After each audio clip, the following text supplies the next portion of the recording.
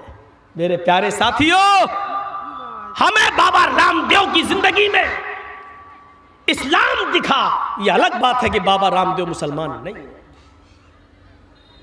ہماری زندگی میں اسلام بھی دکھے اور ایمان بھی دکھے تو ہماری زندگی کامیاب ہے، ہماری زندگی کامیاب ہے۔ امانت داری ہمارے اندر ہے۔ تصور کریں آپ،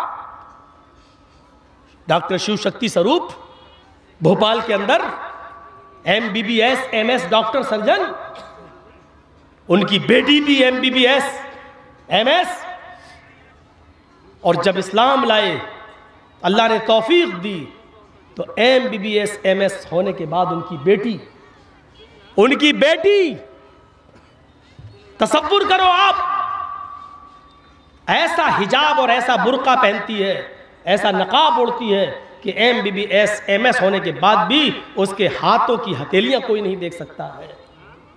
یہ غیر مسلم ہے، اسلام لاتی ہے تو اسلام ان کے اندر ایسا پیوست ہو گیا کہ آج ان کی لڑکی اسلام لانے کے بعد MS کرنے کے بعد بھی اس کے ہاتھ کی انگلیاں ہتھیلیاں نہیں دکھتی ہیں۔ یہاں پیدائشی مسلمان ہیں، اسلام سے لیس ہیں، مسلمان ہیں، لیکن ہماری ماں بہنوں کے چہروں کو، ان کے ہاتھ کی آستین اور باہوں کو، ان کے گھٹنوں سے اوپر کپڑے اور اسکرٹ کو، ان کی جینز کو، ان کی لیگی کو آج اسلامی جلسوں میں اور دینی جلسوں میں بازاروں میں بھی دیکھا جا سکتا ہے، ابھی دیکھا جا سکتا ہے۔ رات کے 11:30 بجے سڑک کے باہر، اس جلسے کے باہر نکلو تو یہاں پر بھی دیکھا جا سکتا ہے۔ یہ ہمارا اسلام ہے، یہ ہمارے گھر کی ماں بہن بیٹیوں کا حال ہے۔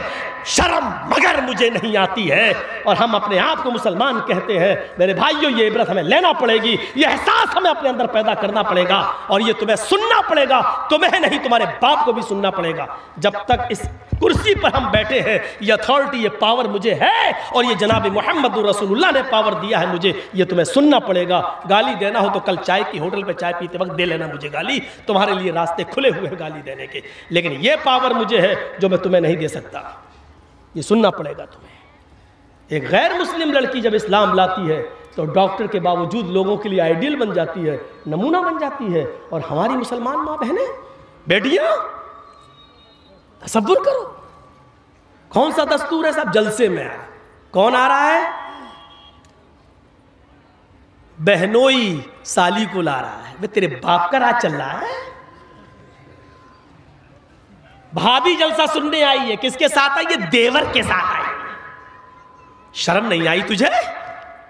جلسہ سننے آ رہی ہے اور دیور کے ساتھ آ رہی ہے، جس دیور کو قرآن اللہ کے رسول نے کہا ہم الموت۔ دوسروں سے پردے میں تھوڑی بہت کمی ہو جائے تو برداشت کر لی جائے گی، لیکن دیور سے پردے میں کمی نہیں ہونا چاہیے۔ دیور بھابھی کے لیے موت ہے، اور بھابھی دیور کی بائک پہ بیٹھ کے آ رہی ہے۔ شادی کے بعد آپ کی سگی بیوی اور آپ کی بیوی کی سگی بہن بھی اپنی بہن کے ساتھ بیٹھ کر آپ کے ساتھ کھانا نہیں کھا سکتی ہے۔ کہاں ہیں آپ؟ مولانا جرجیز کی بیوی میرے ساتھ کھانا کھا رہی ہے، اور جرجیز صاحب کی بیوی اپنی بہن کو، یعنی میری سالی کو بھی لا کر اپنے ساتھ کھانا کھلا رہی ہے۔ تو مولانا جرجیز کے لیے جائز نہیں ہے کہ اپنی بیوی کی موجودگی میں بھی اپنی سالی کو اپنے ساتھ بیٹھ کے کھانا کھلائے۔ بیوی کی موجودگی میں بھی جائز نہیں ہے۔ تم تو بیوی کی غیر موجودگی میں سالیوں کو مالدہ گھماتے ہو، میلوں میں لے جاتے ہو، اور گھر کا وہ بڑا آدمی جس نے اپنی بیٹی اپنے داماد کو دی ہے، وہ اپنی سالی بھی اپنے داماد کے ساتھ بھیج دیتا ہے۔ سب سے بڑا بھڑوا یہ آدمی ہے، یہ سسر بھڑوا ہے جو اپنی سالی کو، اپنی بیٹی کو داماد کے ساتھ بھیج رہا ہے، بیوی کو نہیں۔ اس کو بھڑوا کہا اللہ کے رسول نے، دیوس، بھڑوا۔ دیوس تو نہیں سمجھو گے نا، بھڑوا، کھل کے بولتا ہوں، بھڑوا۔ شرم نہیں آتی؟ شرم؟ صاحب ہلو بھیا، ہاں دلی میں ہو؟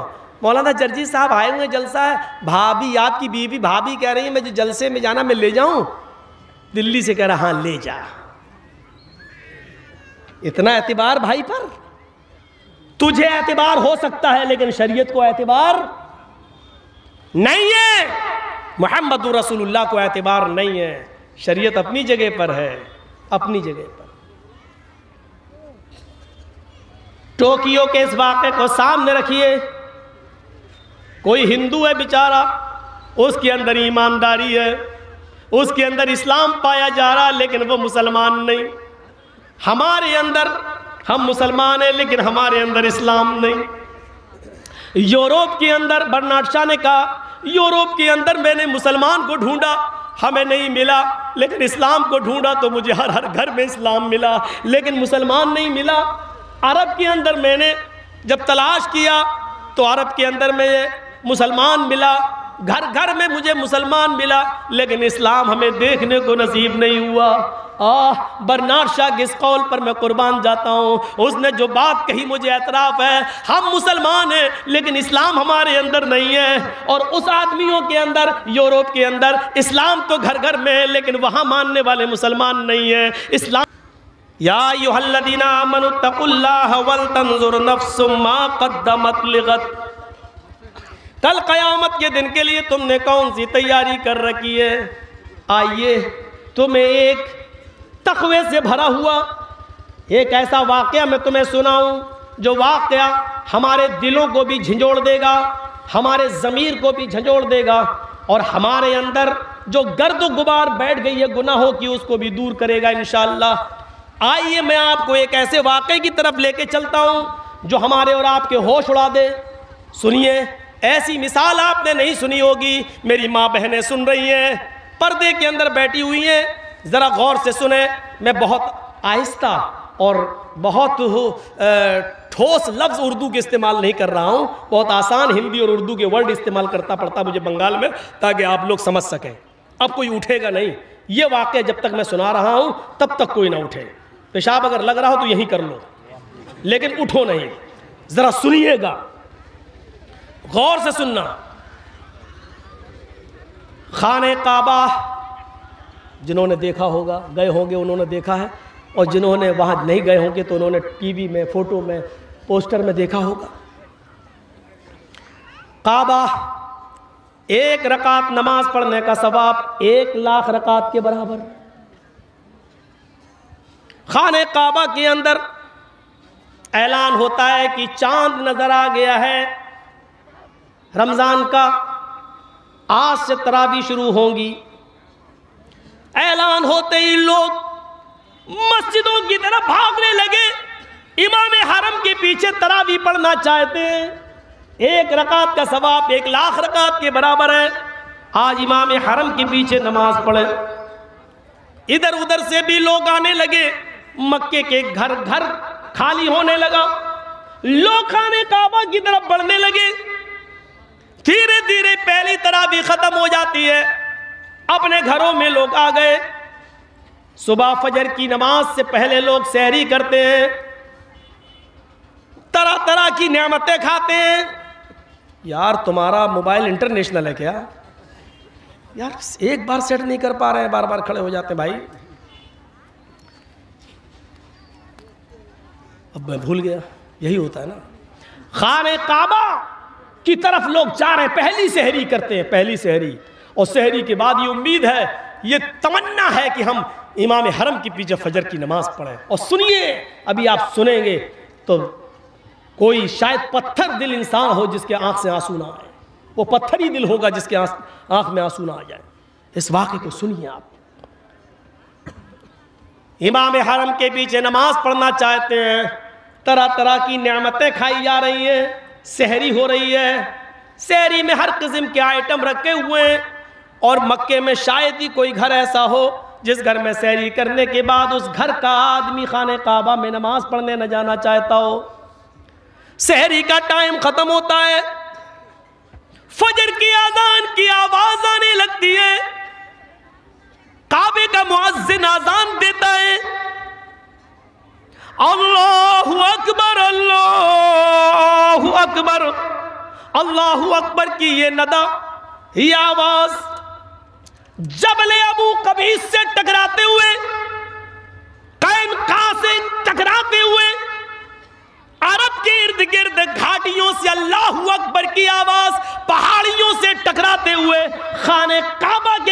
سے ٹکراتی ہے۔ اس آواز کو سننے کے بعد مکے کا ایک ایک آدمی خانہ کعبہ کی طرف امام حرم کے پیچھے نماز پڑھنے کے لیے جانا چاہتا ہے، لیکن اسی مکے کے اندر تھوڑی دوری پر 2-3 کلومیٹر کی دوری پر ایک 86 ایئرس اولڈ 86 سال کا بوڑھا آدمی رہتا ہے، اور پورے مکے کے اندر اس سے زیادہ غریب گھر کوئی نہیں ہے۔ 86 سال کا بوڑھا،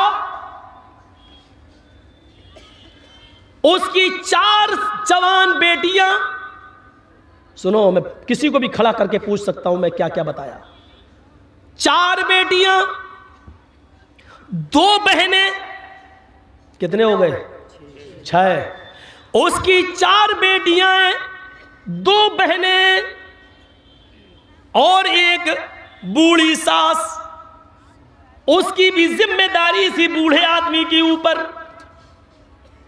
اور مسکین بیوی غریب، کتنے ہو گئے 8، اور خود ایک 9۔ بوڑھا آدمی 86 سال کا، پیر کمزور ہو چکے ہیں، زیادہ چل پھر نہیں سکتا ہے، تگو دو نہیں کر سکتا ہے، کوئی جوان بیٹا نہیں ہے جو بڑھاپے میں سہارا بن سکے، 4 بیٹیاں ہیں جن کی شادی کرانا ہے، 2 بہنیں ان کی بھی شادی کرانا ہے، بوڑھی ساس ہے، جب تک وہ زندہ ہے اس کو کھلانا اور پلانا ہے اس کا کوئی نہیں ہے، اور بیوی کی ذمہ داری تو ویسے ہی عائد ہے۔ 8 لوگوں کی کفالت اس کے اوپر، صبح سحری کھانے کے لیے اس کے پاس کچھ نہیں ہے، سوکھی روٹی کے ٹکڑے، رات کے اندھیرے میں چپکے سے پانی میں بھگو دیتا ہے، سحری کے ٹائم پر اٹھ کر سب کو کھلاتا ہے، خود کھاتا ہے، پانی کے چند گھونٹ پیتا ہے اور روزہ رکھ لیتا ہے۔ ان کے علاوہ بھی ایک اور چیز ہے، سب کے پاس جو کپڑے پہنے ہوئی ہیں، 4 بیٹیاں، 2 بہنیں، ساس اور بیوی، وہ ایک ہی کپڑا ہے، اور وہ کپڑے بھی کئی جگہ سے پھٹے ہوئے ہیں، ان کے دامن پھٹے ہوئے ہیں۔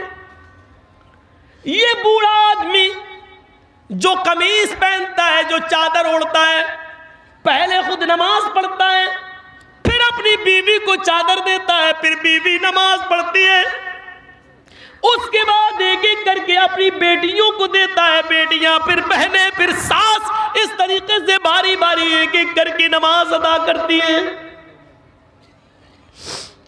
مکے کے اندر سب لوگ خانہ کعبہ میں جا رہے ہیں نماز پڑھنے کے لیے، طرح طرح کی نعمتیں کھائی ہوئی ہیں، صرف یہی ایک بوڑھا آدمی ہے جو اپنے گھر میں نیت ہے، گھر میں جانا چاہتا ہے خانہ کعبہ، لیکن جا نہیں پا رہا ہے، بڑھاپے کی وجہ سے، رات کی تاریکی میں، اندھیرے کی وجہ سے جانے کی ہمت نہیں ہے۔ وہاں سے آؤں گا، سورج طلوع ہو جائے گا تو میری بیوی پھر کیسے نماز پڑھے گی؟ وہی 86 سال کا ایک بوڑھا آدمی اپنے گھر میں نماز ادا کرتا ہے، اور پھر اپنی چادر اپنے بچوں کو، بیوی کو، ساس کو دے کر ان کو بھی نماز ادا کرواتا ہے۔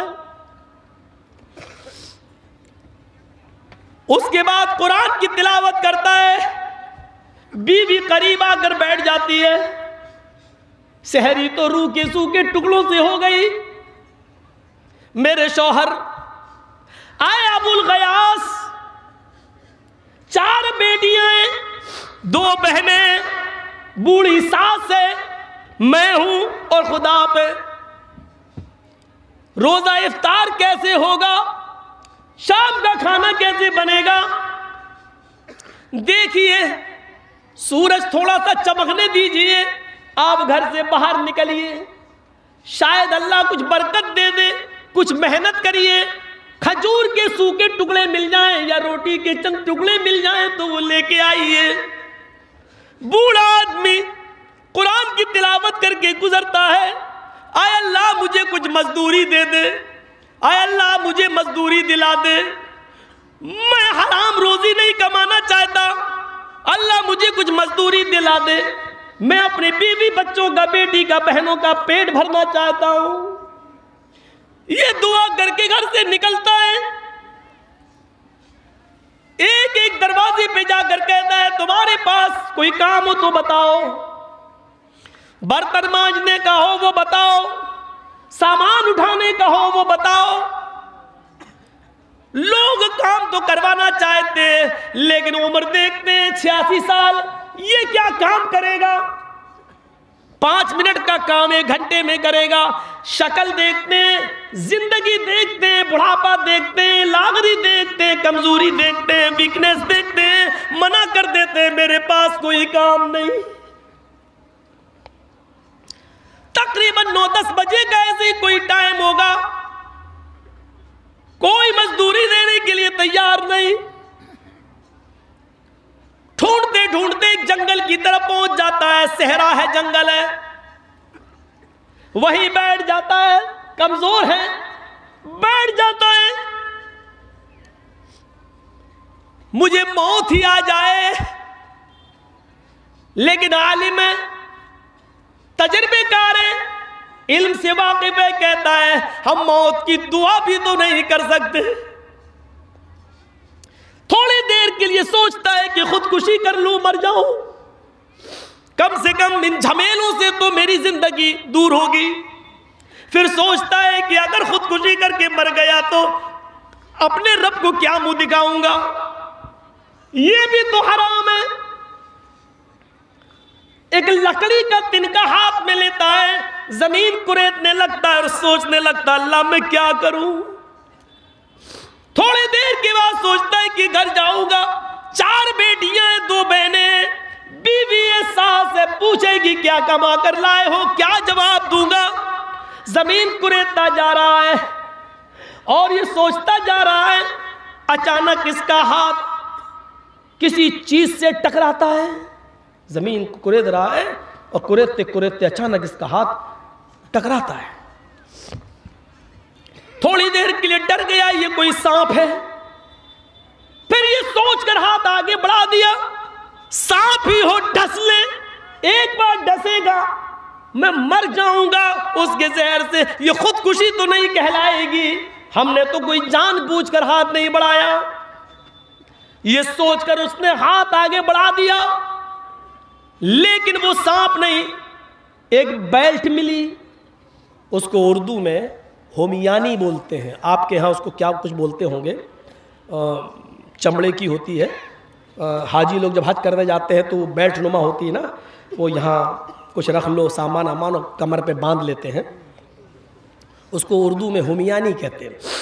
تو میں وہی لفظ بولوں گا ہومیانی، آپ سمجھے، آپ اپنے حساب سے اس کو سمجھتے رہیے گا۔ کیا بولتے ہیں؟ اب جو بھی بولتے ہو۔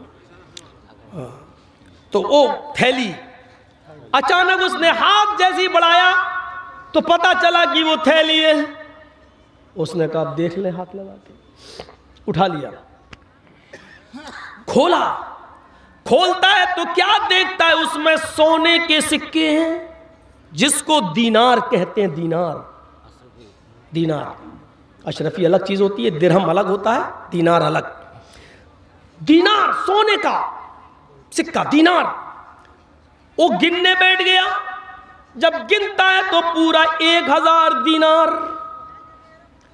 تھوڑی دیر کے لیے چہرے پر خوشی آتی ہے، اللہ میری غریبی کے دن کٹ گئے، 1000 سونے کے دینار مجھے مل گئے، اب میری بیٹیوں کی، میری بہنوں کی شادی آرام سے ہو جائے گی اور میری زندگی بھی آسانی سے اب کٹ جائے گی۔ لیکن یہ خوشی تھوڑی دیر کے لیے تھی۔ عالم تھا، جانتا تھا مسئلہ، اور آپ بھی مسئلہ یاد رکھنا۔ آیا ابو الغیاث، یہ مال تیرا نہیں ہے، اس کو کہتے ہیں تقویٰ۔ یہاں مل جائے تو داما گھوم رفو چکر. اور کون ہے؟ محمد جرجیس. کون ہے؟ محمد اسلم، محمد اکرم، محمد اظہر. اکیلا ہے، جنگل ہے، صحرا ہے، کوئی نہیں ہے. ہمیانی ملی ہے، 1000 سونے کے سکے، 1000 دینار. تھوڑی دیر کے لیے خوشی ہوئی، اب تو سب کچھ ٹھیک ہو جائے گا، سب کی شادی. لیکن یہ خوشی تھوڑی دیر کے لیے تھی، تھوڑی دیر کے لیے. اے ابو الغیاث، یہ مال تمہارا نہیں ہے، تم کیوں خوش ہو رہے ہو؟ یہ لقطہ ہے. لقطہ عربی زبان میں زمین پر گرے پڑے ہوئے مال کو لقطہ کہتے، گرا پڑا مال. جب یہ مال مل جائے تو اب ذمہ داری تمہارے اوپر عائد یہ ہوتی ہے کہ 1 سال تک اعلان کرو، صاحب مجھے کوئی چیز ملی ہے، اگر کسی کی ہو تو اپنی پہچان بتا کر لے جاؤ. 1 سال تک. اور آج کے زمانے میں تو بہت آسان ہے، واٹس ایپ پہ ڈالو، فیس بک پہ ڈالو، ادھر ڈالو ادھر ڈالو، پتا چلے گا. 1 سال تک کیا، صبح اعلان کرو گے، ڈالو گے، شام تک ہی آ جائے گا آدمی میرا اعلان دیتا. 1 سال تک تمہیں اعلان کرنا پڑے گا. اور جب 1 سال تک کوئی نہ آئے، کوئی مال لینے والا نہ ملے، اس کا مالک نہ ملے، تب تم کچھ پرسنٹ اللہ کی راہ میں صدقہ و خیرات کر کے پھر تم اس کو استعمال کر سکتے ہو. لیکن 1 سال تک میں زندہ بھی رہوں گا یا نہیں؟ یہ 86 سال کا بوڑھا کہتا اللہ یہ کون سی مصیبت میں پڑ گیا. پھر سوچتا ہے کہ بلا مصیبت اپنے اوپر نہ لو، اس کو لے جاؤں تو 1 سال تک اعلان کروں گا، اور 1 سال تک پتہ نہیں کوئی مل گیا مال کا مالک تو اس کو دینا پڑے گا، پھر میرے پاس کچھ نہیں ہے. یہ ذمہ داری کون نبھائے گا؟ اور 1 سال تک کون زندہ رہے گا؟ سوچتا ہے کہ اس کو یہیں چھوڑ دو اور آگے بڑھ جاؤ، ہم اس مصیبت میں نہیں پڑیں گے. لیکن عالم تھا، مسئلہ جانتا تھا، اب اس کو چھوڑ بھی نہیں سکتے ہو. اگر کسی چیز پہ نظر پڑ گئی تمہاری، جیسے 1000 کا نوٹ اب تو چلتا ہی نہیں، 2000 کا نوٹ پڑا ہے، آپ کی نظر پڑ گئی، اگر آپ نے دیکھ لیا نہیں میں نہیں اٹھاؤں گا، پتہ نہیں کس کا ہے، آپ آگے بڑھ گئے، آپ کی کوئی ذمہ داری نہیں ہے. لیکن پرس اگر آپ کو پڑا ہوا مل گیا، اب آپ نے کھول کے دیکھا، اس میں 2000 روپے